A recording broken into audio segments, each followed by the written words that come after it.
everyone. My name is State Representative Sonia Marie Harper. I represent the 6th District in Chicago, and I am the Joint Chairwoman of the Illinois Legislative Black Caucus for the 102nd General Assembly. I want to welcome you to our State of Black Illinois address. Now, we just heard our State of the State budget address from Governor Pritzker, and every session it is our tradition to provide a reaction to that budget address, stating the goals, desires, and needs for our communities as it relates to the state budget making process and protecting our most vulnerable communities and services. Today, the governor outlined a budget proposal that demonstrates that Illinois is on the strongest financial footing we've had in decades. But for too long, Black communities in this state have faced racial inequities, and it's time the state of Illinois provide equal opportunities for Black people to succeed. We look forward to working with the governor's administration to address the lack of access to healthcare, affordable housing, economic development, and high quality education in Black communities. Now, before we hear from the members of the Joint Black Caucus on some of those very issues, we want to help to set the stage today by actually talking about the state of Black Illinois and where we are today in 2022. And so here are some facts.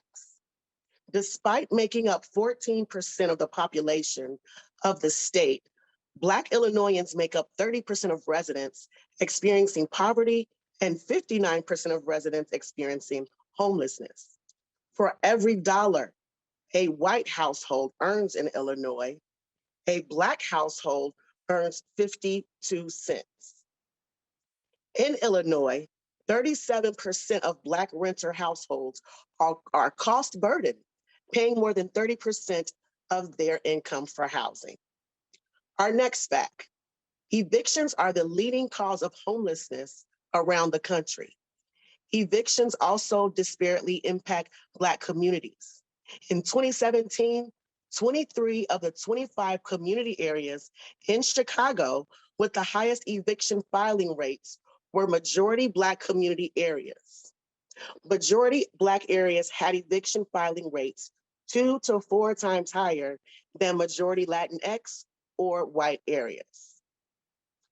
Next fact, Black people are disproportionately more likely to be investigated, charged, and more severely sentenced. People with criminal records, even arrest records where no guilt was found, experience dramatic challenges in securing employment and housing. Our next fact, more than 48,000 Americans leave the prison system and immediately experience homelessness. There are currently over 40,000 Illinoisans in state prison. More than half of the incarcerated population is Black. And for our last fact, communities of color face increased challenges in accessing COVID-19 testing and treatment since they are more likely to be uninsured and to face barriers to accessing care. We hope that these facts and many others will help guide the budget-making process, as well as speed up the current funding cycle as we wait for funds passed in the last year's budget and even previous budgets to hit our most vulnerable communities that need investment, repair, and hope. We want budget making to go right this year.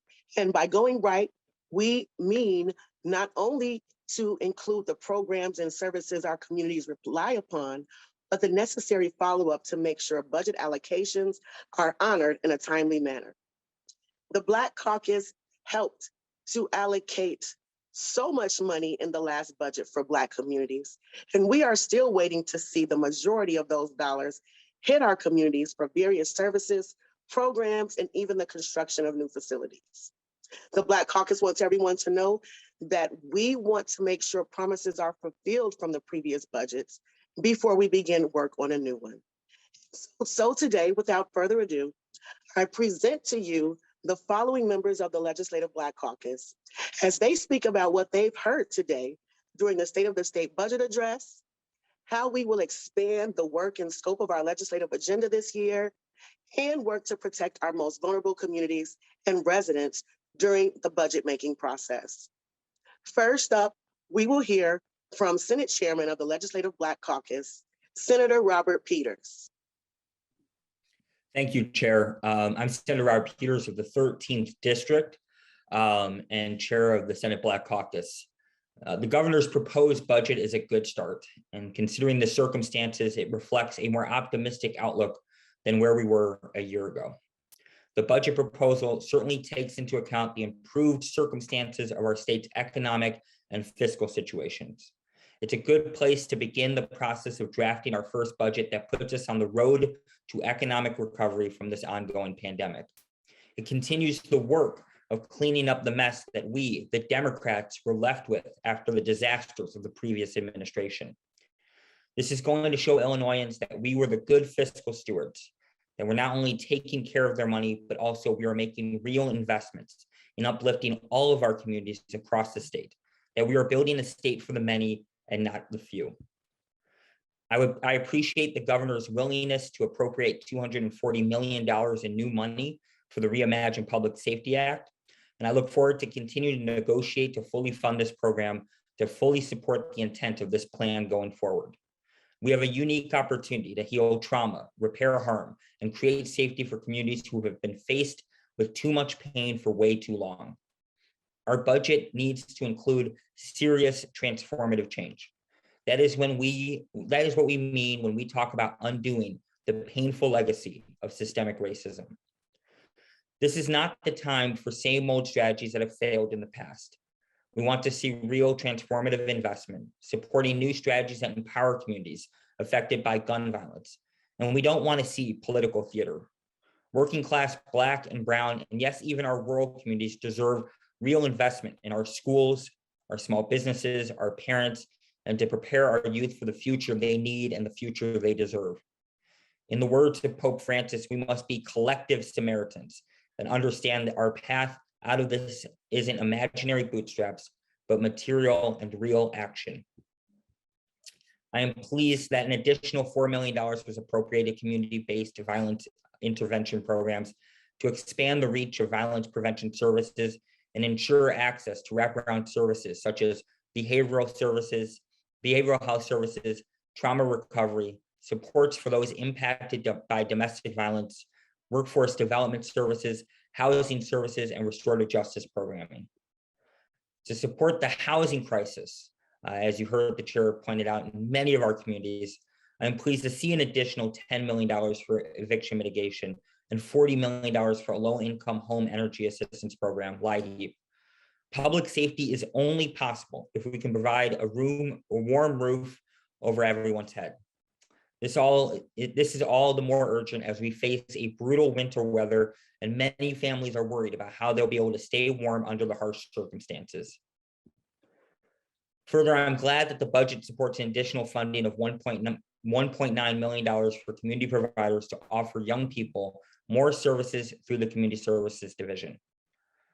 Unlike some people, we will not tap dance for reactionary forces. We will work together to ensure that public safety belongs to the people, all of the people. That is why the Safety Act needs to be fully implemented. The Safety Act will help improve public safety by supporting a more holistic approach for combating violence in our communities.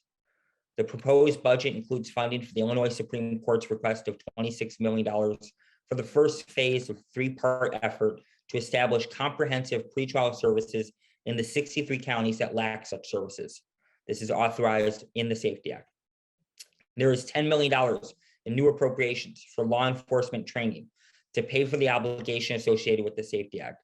We are improving public safety, supporting better law enforcement, and working to end systemic injustice at the same time. We in the Black Caucus will not be blamed for the failures of others. We will not be dog whistled out of justice. We will not cower in the face of immense challenges. So the governor did his speech in the old state capitol, and Abraham Lincoln gave a very famous speech there, his House Divided speech. And I often think of this speech, and I'm going to quote it because I think it matters. A house divided against itself cannot stand. I believe this government cannot endure permanently half slave and half free. I do not expect the union to be dissolved. I do not expect the house to fall. but I do expect it will cease to be divided. It will be all one thing or the other. This is about we as a people having to make choices in life. Our choices are clear. Either we move forward and build an Illinois for all, or we move backwards and build an Illinois for a few. We must choose progress. I know we have a lot of work in store for us over the next few months. For too long, we have treated struggle as an individual issue, divorced from the realities of our past and our present. But I know that when it is all said and done, that when we do this work, when we as a caucus are heard, that we will have a budget that moves us forward towards an Illinois for all and not just a few. Thank you so much. I'm going to turn it over to State Rep Nick Smith. Well, thank you, Senator. Members of the Black Caucus and those watching and listening at home. My name is Nick Smith, and I proudly serve the 34th Representative District, encompassing the south side of Chicago, south suburbs, all the way down to Kankakee County. Very diverse, very many different issues across my district, and I think this budget takes a good start at addressing all of them. I'm very proud to be a member of the General Assembly. It's been almost 4 years to the day that I joined, and we've come a long way in those 4 years. Moving Illinois forward previously had been a buzzword, but it's actually happening now. Short on talk, but long on action is my motto. I'd like to address a few things that I've heard in today's speech. I do need time to digest all of it. I think the budget in itself is 500+ pages, and I've received many analyses that I will review this afternoon. But one of the things I like is we will be addressing healthcare disparities, ensuring economic viability by retaining and creating jobs, investing in small businesses, which is the backbone of our local economies, and supporting education. As Vice Chair of the Higher Education Appropriations Committee, it is at the heart of the work that I do to make sure that our young people in the state of Illinois have the opportunity to attend college. I was glad to hear the governor is investing more money in our MAP grant program to allow more students who need those resources to attend college, and also increasing the operational budgets of our community colleges and our higher education institutions. Unfortunately, over the past several years, higher education has taken a huge hit and suffered many cuts because of budget inequities. I'm glad to see that we are now finally righting those wrongs. And I look forward to conversations with our university presidents and our community college representatives. I'm also happy to hear that increased funding will take place to address the teacher shortage situation here in Illinois. Additional funding, particularly for minority recruitment of teachers. We need more teachers in this state, and I'm glad that we're moving in the right direction. Up next, I was going to introduce my senator. I just wanted to say he is the go-to guy on the budget in the Senate, but we have our majority leader, Kimberly Leifer, who will now take the stage. Thank you, Representative Smith, and good afternoon, everyone. We learned from the governor just a short while ago what I would consider to be a solid budget for residents. It's been a very long time, actually decades of suffering. The governor has proposed a solid budget for residents of Illinois, including the most vulnerable. I represent parts of the Austin community on the west side of Chicago and many communities in Proviso Township who will be pleased to see this early proposal of the governor and then what all the Black Caucus bring to enhance it to its fullness. I strongly support the proposal of the $1 billion in tax relief consisting of reductions in sales tax, a property tax rebate, which is extremely and direly needed for many of our communities. As we know, a lot of those resources help fund our education system. There's additional dollars to pay down the pension debt, as well as fee removals for healthcare workers and small businesses. I like to thank the governor and Democrats for finally being disciplined with fiscal responsibility, and showing that, and not providing a list of the Thompson Center as something to be sold, but just more realistic and true about what we can finally do. And in that surplus that's been created, the investments to go into underserved communities and human services, and small business support, and definitely job creation is sorely needed. And our communities should always be safe. And I don't want to repeat anything that Senator Peters have just stated, or Representative Smith, but we all know that violence prevention programs are direly needed, and those would help us to reduce violence in our communities, and in our educational system. What I noticed was the governor took pride in funding education from pre-K all the way through higher education, noting additional funding for the evidence-based funding model, as well as additional dollars for childcare workers. Is really important to note the additional resources that's going into to attract people of color for the Minority Teach Scholarship Fund is a part of the Illinois Legislative Black Caucus agenda to rid Illinois of systemic racism. It was a part of Pillar 2, Education and Workforce Development. There was also initiatives there to attract specifically Black male teachers. We find it really important to make sure that we have teachers that all of our children can relate to across the state. The efforts around community college is so important. We know that college is constantly rising and students face unprecedented challenges.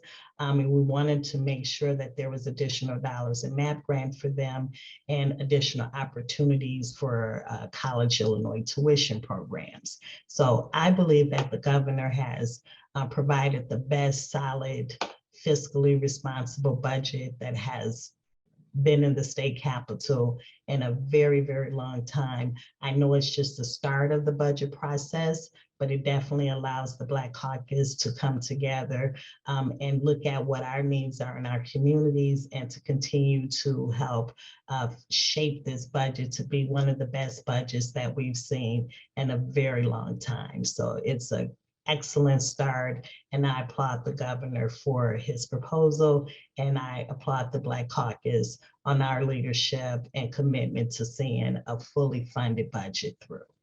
Thank you.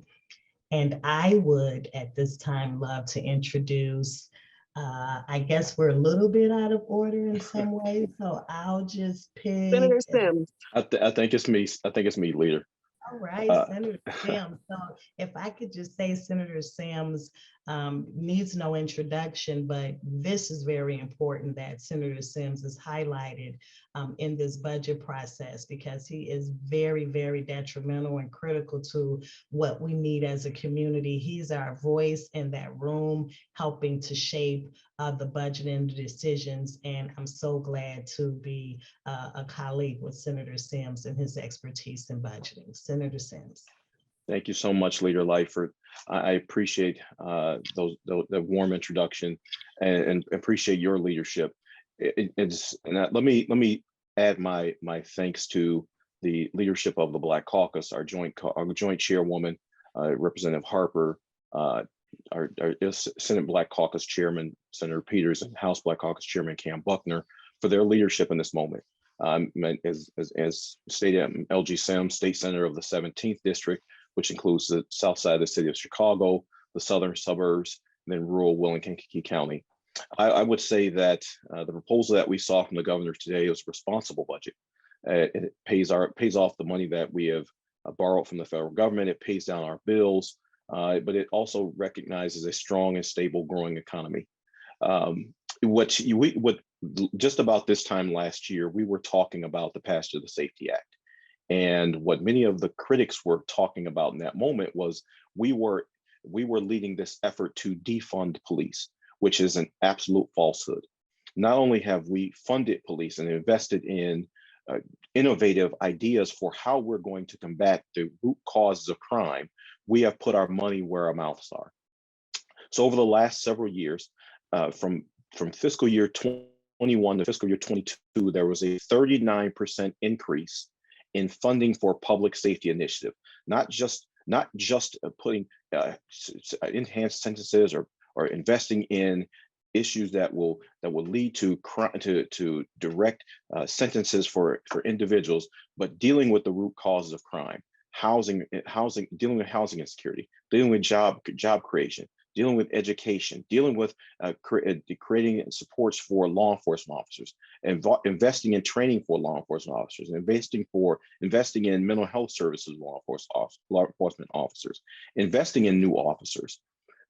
So that from 21 to 22, there's a 39% increase. In this year's budget, nearly $750 million, 13% increase is included in those public safety supports. $750 million and a 13% increase. So anytime someone tells you that the Safety Act is in any way associated with defunding police, you can tell them that is an absolute falsehood. The Black Caucus, in partnership with the governor, have invested in funding those initiatives that will help create safer communities, funding body cameras for law enforcement officers, funding the services that go into creating the certification and decertification process and training programs within the Illinois Law Enforcement Trainings and Standards Board, putting more state troopers on the street than at any time than in the last several decades. We have invested in making communities safe and putting the policies in place that will make that happen. The Illinois Legislative Black Caucus remains committed, and we're proud to have a partner like Governor Pritzker who will work with us to follow up those initiatives that we are fighting for every day. We want to make sure that communities stay safe, but we are not going to fall back on the failed policies of the past or rehash old ideas that didn't keep us safe and haven't worked in the past. We will continue to innovate. We will continue to work together to keep violent offenders off our streets. I'm so happy that this budget proposal includes funding for the Office of Gun Violence Prevention, which has not been talked about enough. And our colleagues on the other side of the aisle, when they stand back and deny, deflect, and oppose, they don't talk about the investments we are making to make communities safe. They continue to play this old playbook that does not make us safe, but it only doubles down on failed policies of the past. We welcome our colleagues on the other side of the aisle to come and participate with us. You heard the governor say this is a moment for inclusion of all parties at the budgeting table.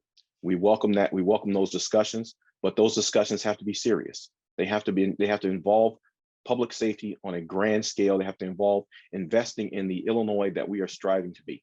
And that's what the Illinois Legislative Black Caucus can use to work for. And that's what you hear us standing for and demanding and expecting from the work that we do under the dome. And with that, I will turn the microphone over to Representative Camille Lilly. Representative Lilly. Thank you, Leader Sims, for that kind introduction.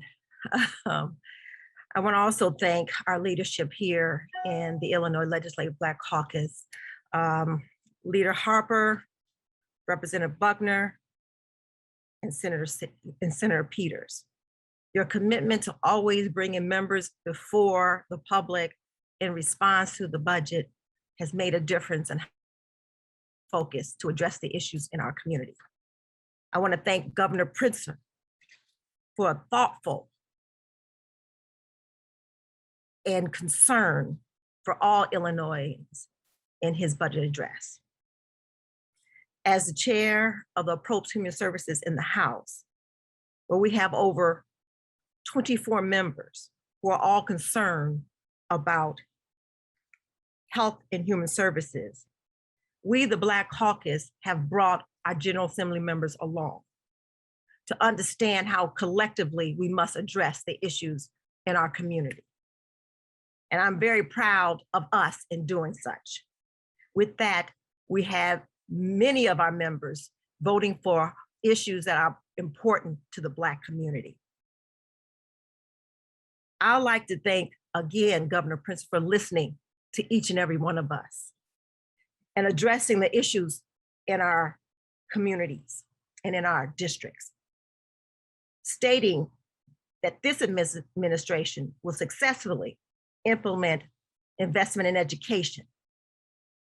It will successfully implement in infrastructure for healthcare, business, and housing. It will successfully implement infrastructure in health and human services that gives quality of life to all Illinoisans. It will successfully implement family relief fund that addresses the concerns of families that are struggling, not only in Illinois, but also throughout our great country.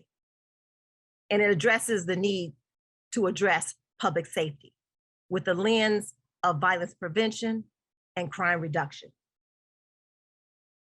This budget does talk about how we focus on the vulnerable populations in Illinois and how we stand together to make sure that those issues are addressed as a unit. When we talk about suspending grocery tax and gas tax and property taxes, that means we are addressing the vulnerable population and their needs.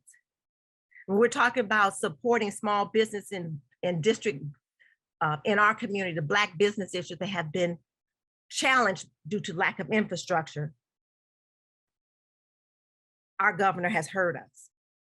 When we talk about addressing housing and making sure that all of our residents have access and can stay in their homes, we're talking about addressing issues together. And when we talk about access to healthcare and making sure that every individual who needs access to healthcare has that in their community and nearby, we're talking about working together. This budget does address health, education, and public safety in a way that I haven't heard in recent days. As Governor Pritzker mentioned, together we are strong, unbreakable, and enduring. I like to say to all Illinoisans here in Illinois, because he has listened and he understands that we are looking for the quality of life for all Illinoisans. The implementation of this budget and the support for humane services, Margaret Mead is correct. As we focus on how we help one another, we become a more humane society. And I thank our governor for pointing that out as a priority. We stand together, unified, to have our continued conversations to this budget and the implementation of these ideas to ensure a collective success in our communities and in our Illinois. We stand to talk about ideas such as the Center for Community Concerns in every one of the Black, brown, and poor communities, where we have the ability to implement and to assist the residents to tap into the programs that were talked about in the governor's address. When we roll out those programs collectively, we're working together in our community to ensure that our communities is accessing those resources and those services that is improving their lives. Setting a full example of how we are dedicated in our FY23 budget to our citizens and to the people, and tirelessly working together. The most vulnerable population lie in our districts. But what we have done over the past 2 or 3 years as a Black Caucus, we have gained the opportunity and the ears of not only our colleagues, but our governor. And I want to thank you, Governor, for listening and putting a thoughtful, impactful budget together. I want to make sure that everyone understands the success of our governor when you have a balanced budget, creating accountability for all of the resources that we pour into our state, upgrading our credit rating, investing over $1 billion in relief fund for all Illinoisans, having an unprecedented payment in our pensions, creating a rainy day fund, and to make sure that we have dollars in violence prevention. To name a few, these are a few of our governor's successes. And we thank you, Governor.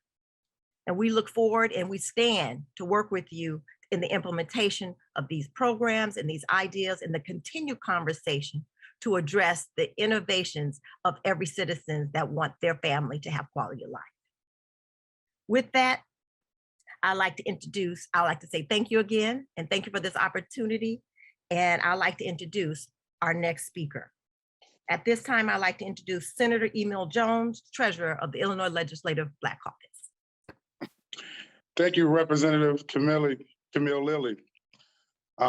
First and foremost, I'd like to commend this caucus for all the work we have done over the past few years on implementing our priorities in the budget, in our capital budget. I also like to commend this caucus on passing our 4 pillars to address the needs of the Black communities that have experienced a lack of investment for decades. What I want to talk about today is healthcare throughout our state. I'd like to commend the General Assembly for all this progress we have made in expanding healthcare over the past several years. We passed major healthcare reform packages, implemented telehealth options, and lowered the costs to improve access for low-income and uninsured residents. I hope we can continue the trend on expanding healthcare across access and affordability for all. The COVID-19 pandemic isn't over. 30,000 Illinoisans have lost their lives due to the virus, and we must continue to take necessary precautions. We need to support healthcare workers and hospitals with every resource needed to get things back under control. They are the front lines for this pandemic, and we need to ensure that they are taken care of to the first and foremost. With that being said, I'd like to commend the governor on his budget proposal. It's a great blueprint.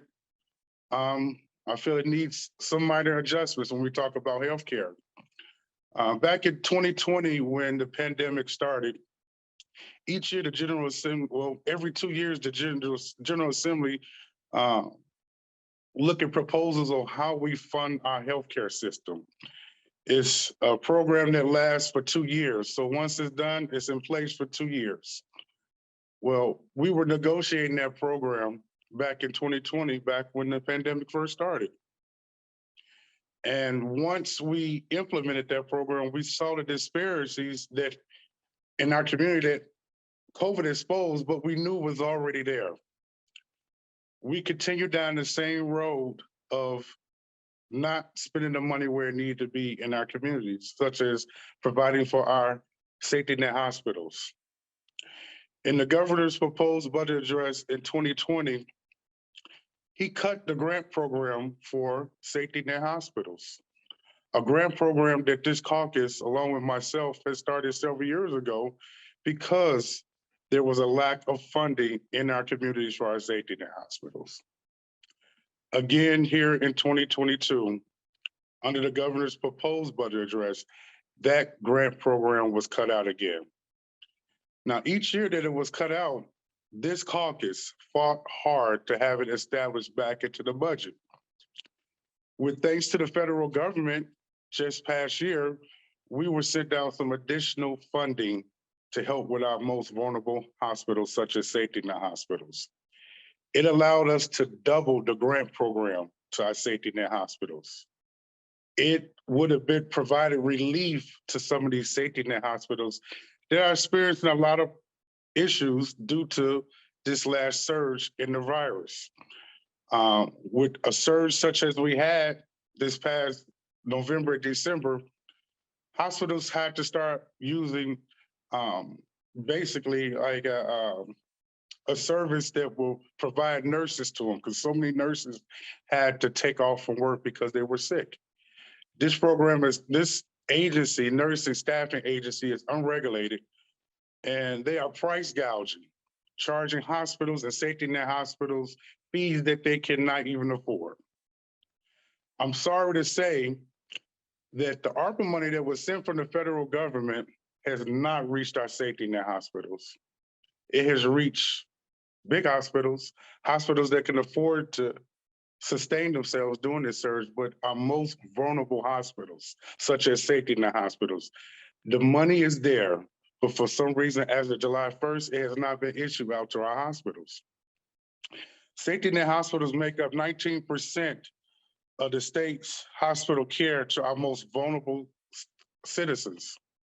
We had to continue to fund these hospitals. I urge the governor to work with this caucus on increasing that grant program, actually putting it back into our budget. I love voting on balanced budgets, but I would not vote on a balanced budget that was cut off the backs of the most vulnerable people in the state of Illinois. We must continue to increase funding for our state safety net hospitals and listen to the representatives that serve that community. And just to back up one more statement, back in 2020, when we did our hospital assessment program, we put aside $150 million to help hospitals transform throughout the state of Illinois, to help them reestablish, a footprint in their communities. There's no hospital on the south side of Chicago delivering babies in our community, only one, and that's Roseland Hospital. We put aside $150 million in that budget to help hospitals transform. Many of our safety net hospitals have not seen a dime of that. But our most vulnerable, but our hospitals, such as larger hospitals have, hospitals that don't even need the funding, can transform on their own. Again, I would like to urge this governor to release the funding. Let's capitalize off the promises we have already made before we try to commit to new ones. And with that, I would like to introduce our next speaker, and that is Representative Amos.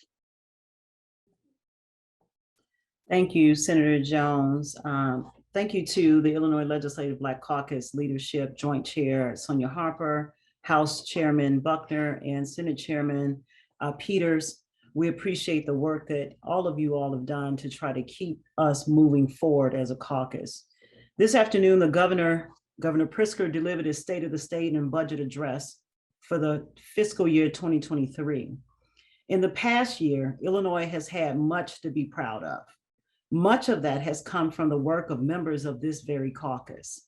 As Governor Pritzker mentioned, we paid down our debts to stabilize our state budget and save taxpayers millions of dollars. We invested in emergency COVID-19 relief programs that help the most vulnerable, prevent them from losing their housing and utilities during the height of the crises.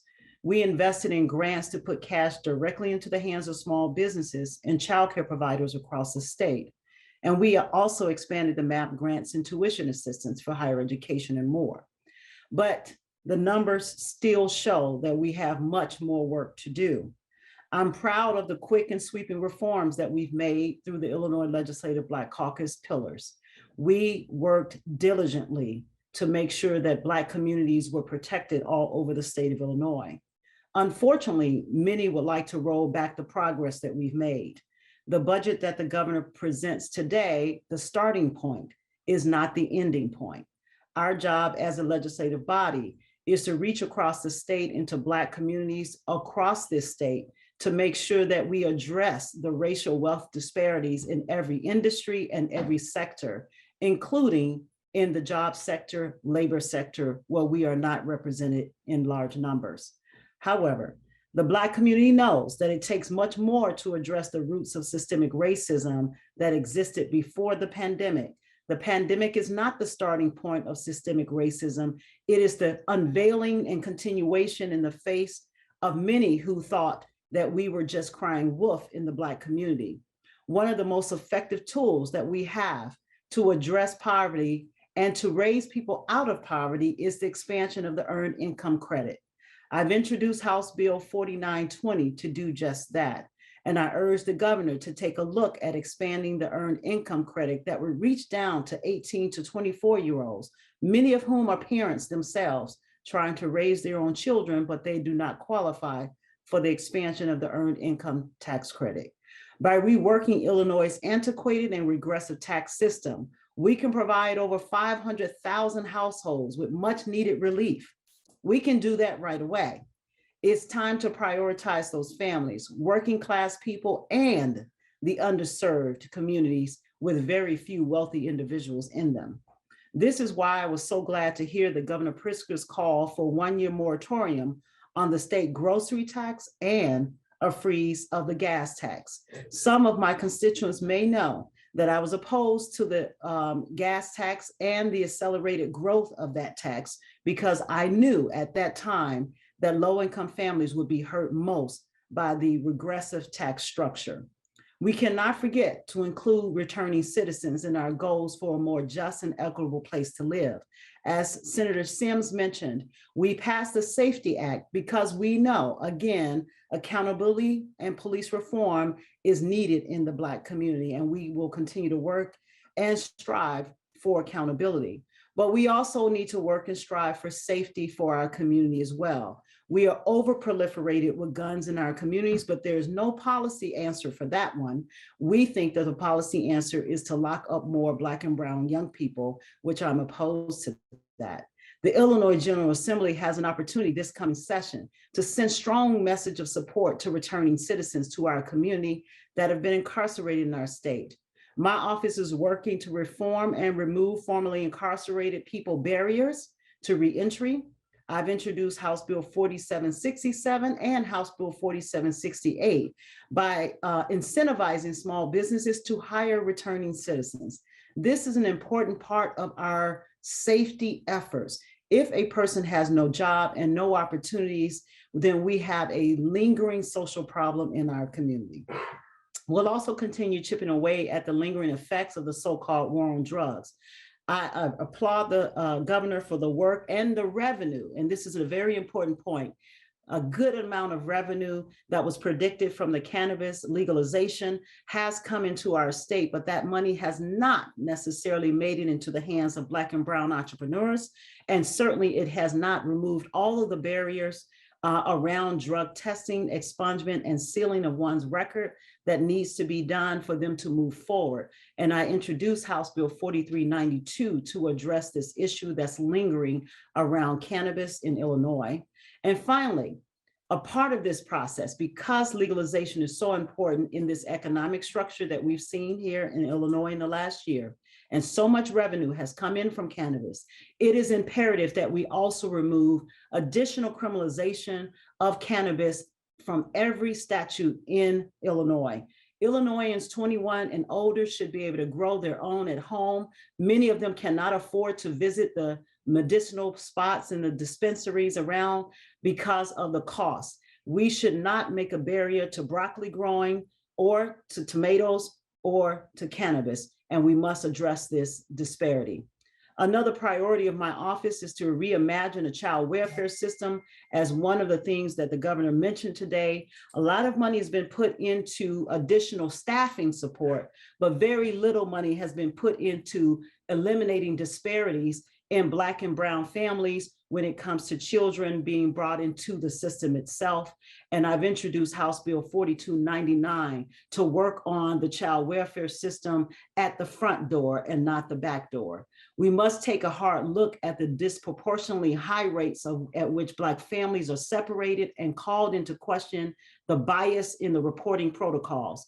We can do the crucial work of protecting children from abuse and neglect without criminalizing poverty and inflicting trauma via family separations. Gun violence has plagued our communities across from Chicago to Champaign-Urbana. Champaign has seen a dramatic increase in shooting incidents from 76 in 2016 to 234 in 2021. In this period, the number of victims increased threefold. As the governor mentioned, this crisis needs both long-term and short-term solutions, and our caucus is critical to the solutions that will be presented in this year's budget as well as policy. Our approach must provide a smoother access to grant money and resources to violence prevention organizations working on the ground and those who are directly impacted in those communities. I look forward to continued conversations around reintroducing parole in Illinois, removing barriers to reentry for incarcerated people who return home, and reworking our cannabis laws to a more inclusive for Black and Brown communities that have suffered the most from tough on crime attitudes. We're working diligently in task force, implementation steering committees, and in the General Assembly to ensure that the accomplishments we made through our criminal justice reform pillar, our education pillar, our healthcare pillar, as well as our economic pillar are enacted and cared for and protected. It is important for us to move away from the punitive law and order strategy that does not work to politics toward a system of restorative justice. As you can see, the Illinois Legislative Black Caucus members are developing various policies meant to build on our 4 pillars we passed in 2020 and to address the root causes of poverty, inequity, and injustices that we still see today. Our goal will always be to prioritize human dignity and rights guaranteed to every resident across Illinois, and that includes Black people and Brown communities that are often left behind. I'm excited to continue to work with Governor Pritzker and my colleagues in the General Assembly to make it even better and a more equitable Illinois. And I thank you all for joining us today, and I'd like to pass it on to Representative Collins. Representative Emmons, and thank you to our chairwoman, Sonia Harper, and to our House Chair, Representative Buckner, and Senate Chair, Senator Peters. First, I would like to say thank you to our governor for his leadership, leading our state in the midst of a pandemic that none of us saw coming, and making the tough decisions that you made speaks volumes to your leadership. What we've seen is that the pandemic has shed light on a number of issues, and the housing crisis is one that the African American community has experienced for many decades. We see it, we live it, we experience it, and we struggle to keep our heads above water every single day. And though I'm proud to say that I was a part, as many of us, with the COVID relief for renters, landlords, and homeowners, those initiatives were very helpful. But we must not ignore the issues that the African American community continue to face when it comes to housing. We must bolster funding into our communities. We must see funding reflect into our budget that's aimed towards a number of issues. And so one initiative that I have been working on with a constituent is focusing on our legacy residents. These residents struggle to keep the repairs up to date on their homes. A lot of their homes are unsafe.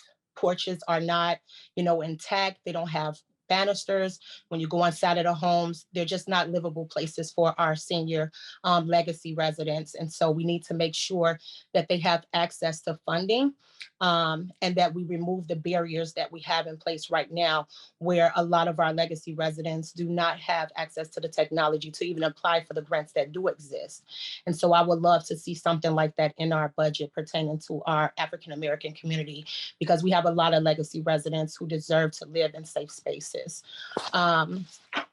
We need more funding to go to affordable housing for our seniors who continue to struggle in communities that are being redeveloped, where the cost of living is constantly going up. I hear from seniors all the time in the African American community that says, I grew up here, I want to stay here. I see all of these nice, flashy, fancy buildings, but I can't afford to keep up. And even though, they're telling me that the rent is affordable, it does not match what I'm getting as far as my income. And so we have to make sure we continue to put funding aimed towards that. We have college students oftentimes who are making hard decisions every single day. They're going to school to further their education, to get their degrees, but yet some of them are homeless, or they're living from house to house, or they're struggling to pay their rent. We need to make sure that they have a safe environment to live in so that they can be productive in society and, fulfill their dreams. We have youth in care. I was a former youth in care who are aging out of DCFS. And oftentimes when our Black youth in care age out of DCFS, they become homeless. And so we need to make sure that they have real access to housing so that they can be truly independent. And most of them have children when they leave the system. And so we want to make sure that their kids can have a safe environment to live in as well. And so we also need a real clear pathway to home ownership. I know that we have initiatives right now where we're investing in 1,000 homes on the west side of Chicago and on the south side of Chicago, but we need more funding to go into that.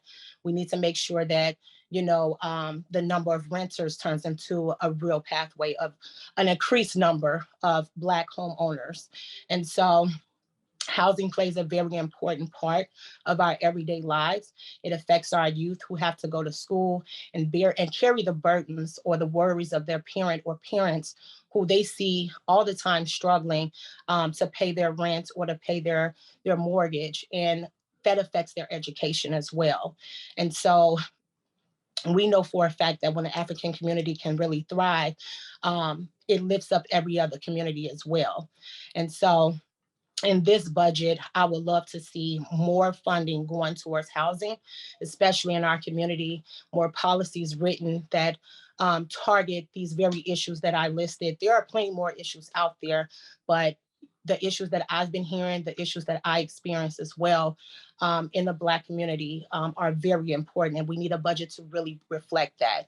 And so we know that in the Black community, this has happened long before our time, where our communities was up, they were thriving. We had the Black Wall Streets, we had a lot of Black homeowners, and what we've seen over these years is that has decreased.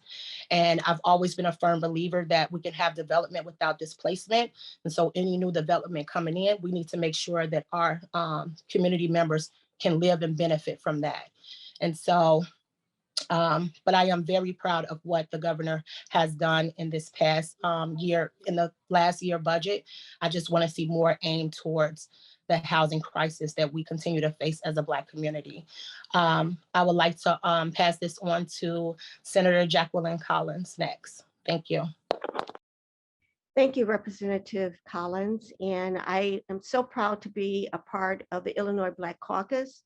And I would like to recognize our leadership, our Joint Chair, Sonia Harper, our House Chair, Kim Buckner, and our Senate Chair, Robert Peters. So each year, we get an opportunity to set Illinois on a path toward improvement and leadership among other states. This budget proposal allows us to commit to areas we believe are most critical for the state's betterment. I am pleased to see this year's proposal provide additional opportunities to encourage and preserve housing stability for Illinois residents.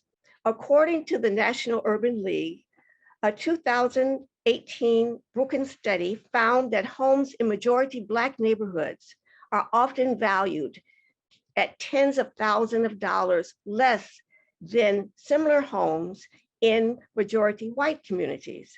The impact of disparities in home appraisals can be far-reaching, limiting homeowners' ability to benefit from refinancing or to resell their homes at fair market value. It is a direct form of wealth stripping that contributes to the racial wealth gap. This is a policy area that I and members of the Black Caucus will continue to work on with the governor's office. These investments are vital if we are to address the underinvestment, excessive incarceration, underrepresentation, and lack of economic mobility that will have stripped our constituents of their opportunity to safely and meaningfully thrive in our society. To combat this, we must continue to focus on racial disparities, which create barriers to employment, housing, healthcare access, and more.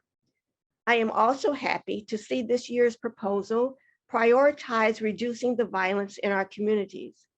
Creating space for and dedicating resources to violence prevention initiatives would empower the state to make valuable, necessary progress toward addressing the harm being done in and to our communities. We must support community-based organizations that have, for over 30 years, been involved on the ground, the foot soldiers, to address and stem the violence that is perpetrating and preying on the elderly, the women, and our children. We must ensure that they receive the resources they need to confront these local issues. With that, I would like to introduce Representative Justin Slaughter, Chair of the Judiciary Criminal Committee. He has been one of the sponsors and leaders, along with Senator Sims and Senate Black Caucus Chair Robert Peters, in passing the historic Public Safety Act. Good afternoon. Sorry, just doing the work of the people, and I'm also in committee. House Chair, Judicial Criminal Committee, Justin Slaughter. First of all, and we've failed to do it, but wanted to say Happy Black History Month to all of you out there. Black history does matter. It's not just our history, it is our country's history. And let me also just say, yes, it does need to be taught in all of our schools throughout the state of Illinois.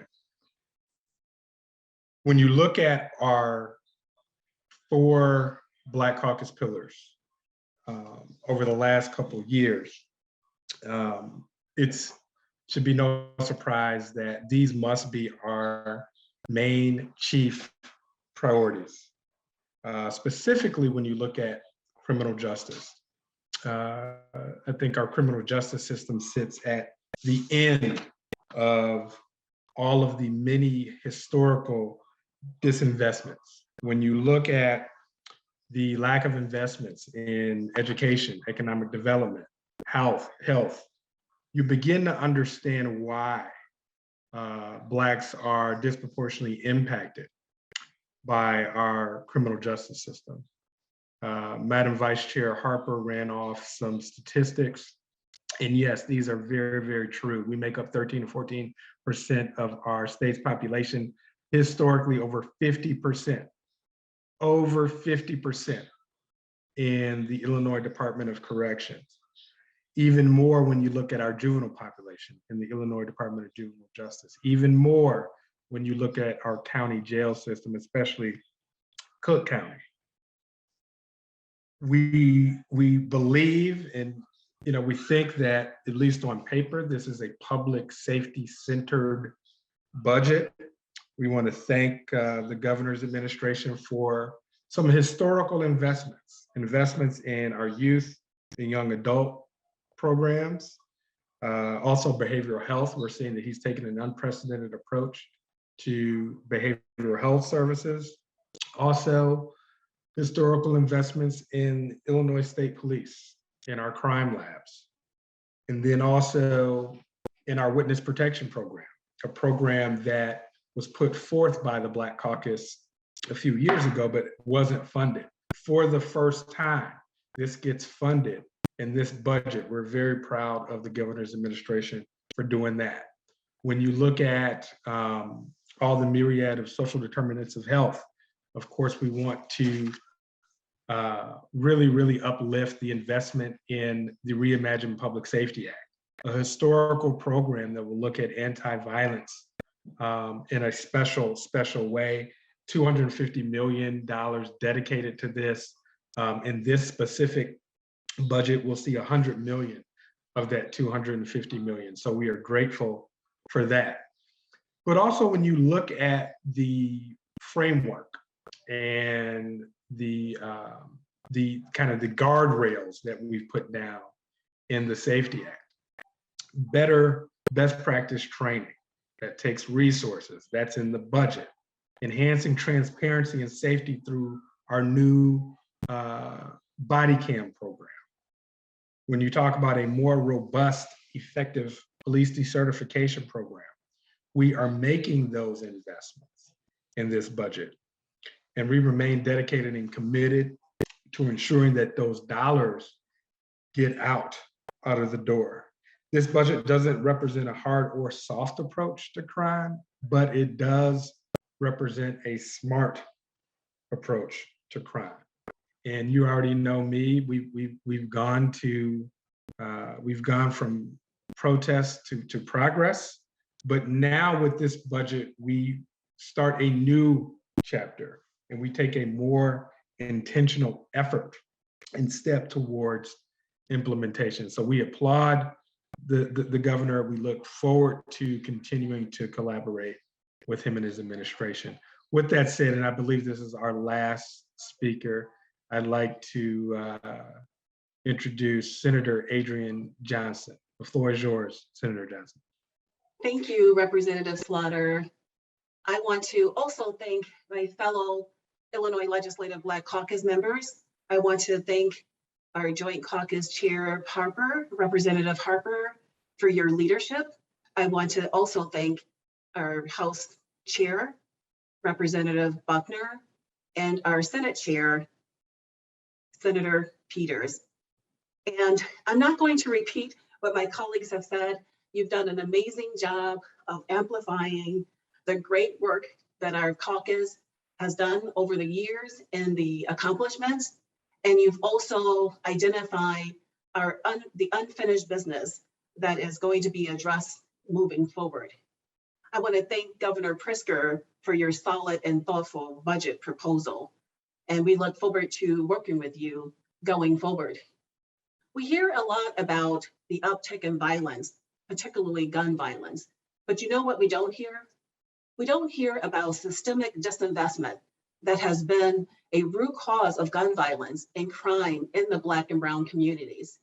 We as state lawmakers have an opportunity to craft a budget that supports critical public safety initiatives and programs for at-risk youth.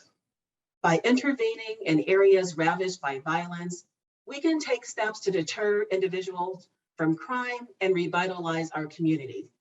I am pleased that the governor understands the importance of investing in underserved communities for identifying the disinvestment as an issue.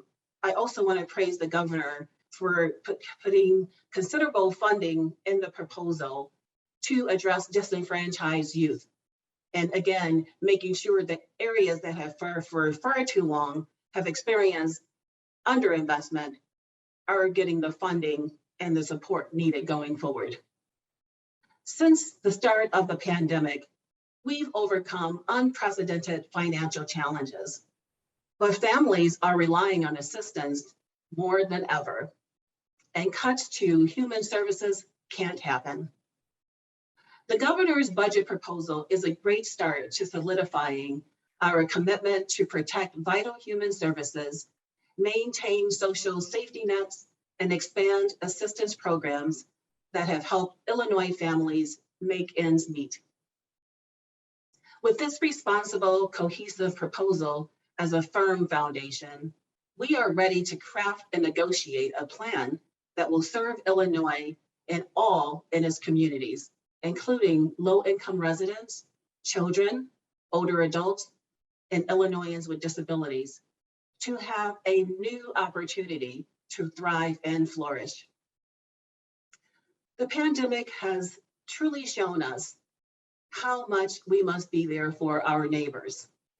Together, we can make Illinois a great place to live for all of us, no matter the color of our skin or our zip code.